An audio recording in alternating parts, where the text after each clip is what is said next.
Du hast irgendein Produkt gekauft und hast eine Frage. Und dann fängt es damit an, dass du erstmal eine Telefonnummer suchst und oft gar nicht findest. Und wenn du dann eine hast, dann geht vielleicht keiner dran ans Telefon. Und genau das machen wir eben bei Pari nicht.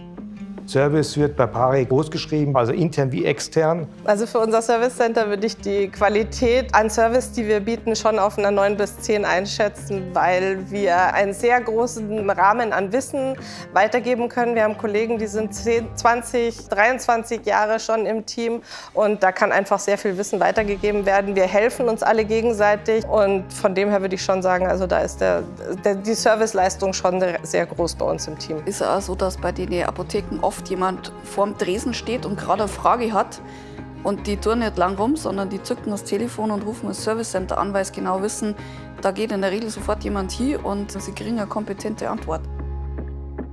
Wir können auch gezielt Kundenrückmeldungen, die wir haben, ins Gerät einbringen und haben eigentlich da so einen stetigen Kreislauf an Änderungen und können dadurch halt auch das Produkt permanent verbessern und auch eigentlich Produkte für unsere Kunden mit Kundenrückmeldung an den Markt bringen. Ja.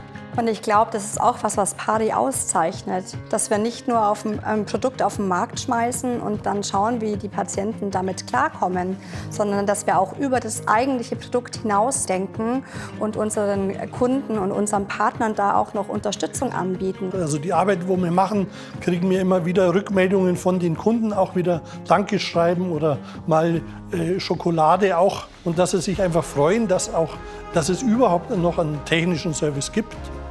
Und dass das vor allem innerhalb von kürzester Zeit repariert worden ist. Und damit das auch klappt, fangen wir bei einem Produkt immer damit an, dass wir mit den Patienten reden, dass wir die Patienten interviewen, dass wir die Patienten besuchen, dass wir mit ihnen sprechen und dass wir eigentlich alles aufnehmen, was ihnen Probleme macht, wo sie Fragen haben. Wir haben auch eine ganz große Verantwortung ja auch den Ärzten gegenüber und wir unterstützen auch die Ärzte damit, dass sie auch eine gute Patient-Arzt-Beziehung haben und auch, dass der Patient vom Arzt bestmöglich betreut wird. Und wir haben mit vielen Experten gesprochen, haben das zusammengetragen und unseren Kunden zur Verfügung gestellt und da haben wir eine unheimliche Dankbarkeit dafür erfahren. Einfach zu wissen, dass man was verändern kann, dass man einen kleinen Teil dazu beitragen kann, dass Leute, die eine chronische Krankheit haben, meistens Linderung erfahren. Also das ist, glaube ich, auch unser wichtigstes Thema, dass wir immer schauen, wie können wir den Kunden sein Leben vereinfachen, also ihm mehr Zeit geben für außerhalb seiner Krankheit. Ja, ich glaube, um das geht es eigentlich. Über dem steht alles.